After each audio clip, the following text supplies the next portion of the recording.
प्रणतः क्लेशनाशाय गोविंदाय नमो नमः। प्रभास क्षेत्र प्रा आभासा स्यातिथि प्रभासः। ये हरि और हरि के मिलन का क्षेत्र है। आप जिस स्थान पर हैं, हालांकि ये कामनाथ महादेव हैं और यहाँ पर कच्छप विराजमान है। आपका ये प्रश्न है भगवान शिव के मंदिर में क्यों विराजमान है। कच्छप के विराजमान होने का अभिप्राय शास्त्र मत ऐसा है कि प्रभास क्षेत्र जो है हरि और हर के मिलन का क्षेत्र है। भगवान श्री कृष्ण भगवान हरि के पूर्णावतार हैं, जिनका जन्म मथुरा में हुआ, वृंदावन में गोकुल में पले बढ़े और द्वारका के राजा थे। लेकिन अपने अंतिम समय में जब उन्हें गोलोक धाम जाना हुआ तो वो प्रभास क्षेत्र से गए। एक तरह से यदुवंश को श्राप भी था, लेकिन यदुवंश को श्राप था, भगवान श्री कृष्ण को श्राप नहीं था, क्योंकि भगवान श्री कृष्ण चंद्रवंशी थे। भगवान श्री कृष्ण चंद्रवंशी थे, श्राप यदुवंश को था। तो यदुवंशियों को ये श्राप था कि वो यहाँ आकर के प्रभास क्षेत्र में आपस में ही मारपीट करके नष्ट हो जाएंगे।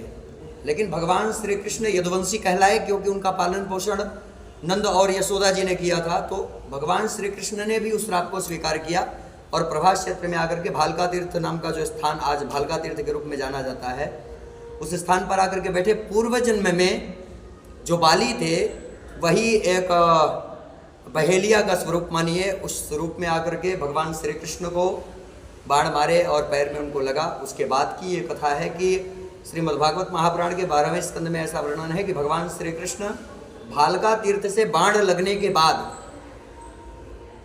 बाण लगने पर तुरंत ही गोलोक धाम को नहीं गए। वो मेन गेट से 500 मीटर आगे गीता मंदिर है, जिसे गोलोक धाम कहा जाता है। आज के समय में उसे लोग गीता मंदिर कहते हैं। उसका मुख्य नाम है गोलोक धाम या देहोत्सर्ग तीर्थ, ये दो नाम दिए गए हैं, देहोत्सर्ग तीर्थ और गोलोक धाम। उस स्थान से गोलोक धाम को गए भगवान श्री कृष्ण। लेकिन गोलोक धाम जाने से पहले प्रथम ज्योतिर्लिंग के स्वरूप में विराजमान बाबा सोमनाथ जी से मिले। तो ये प्रभास क्षेत्र हरि और हर के मिलन का क्षेत्र हुआ।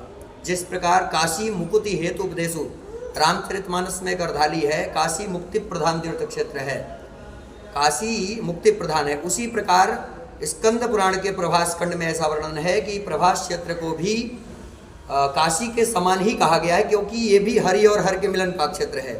जिस प्रकार काशी गंगा और शिव के मिलन का क्षेत्र है, ये हरि और हर के मिलन का क्षेत्र है, भगवान श्री कृष्ण और भगवान सोमनाथ का।